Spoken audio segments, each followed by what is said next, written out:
Okay guys, magandang hapon sa mga viewers, mga ka-farmers. Nandito na naman tayo sa Ray's Farming Vlogs. Kaya ganito na naman ang buhay ng isang magsasaka. Ito ang akin mga pananim na mais, oh. Itong unang pangalawang tanim ko to. Oh, tingnan mo. Yung unang tanim ko ito. Oh. Yung pangatlo ito.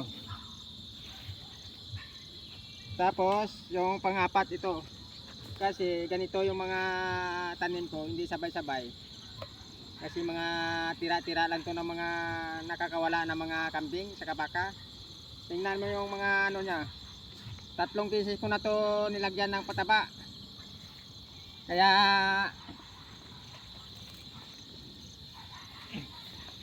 hindi sabay-sabay ang paglaki. Ano ang gagawin natin? Kailangan na wala namang kasalanan tong mga kambing na nakawala. Yung mayari nito, pinagsabihan ko rin. Kaya gagawin natin, mahaba lang yung pasensya. Saka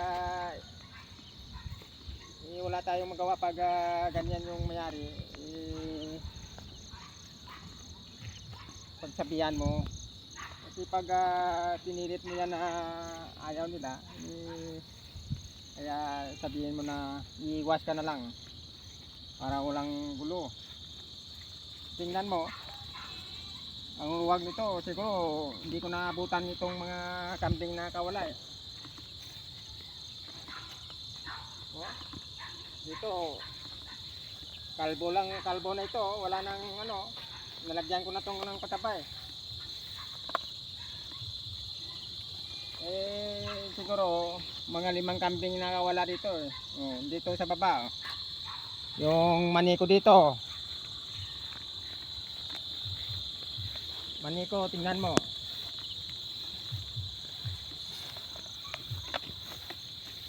Oh, kalbo din oh. Baka din ang nakatira nito eh. Tingnan yung mais oh. Dapat malaki na yan, maba. Pero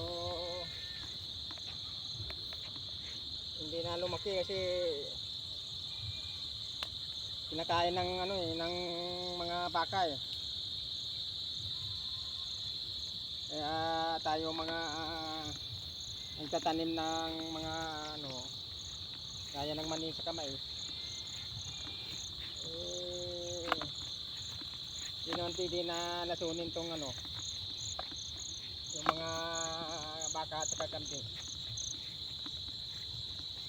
Anong dapat natin lasunin? Yung may-ari.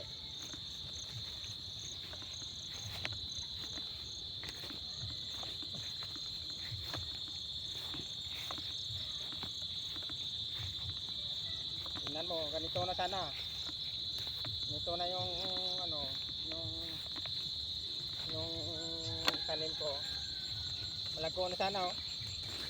Kaya halos doon kalbo na eh. Kaya para matuwa naman yung may-ari ng ano, ang gagawin ng may-ari ng tanim, magsayaw na lang sa taas ng ano, ng kaon. Mag-ngirit-ngirit. Okay guys, like and share and subscribe the YouTube channel.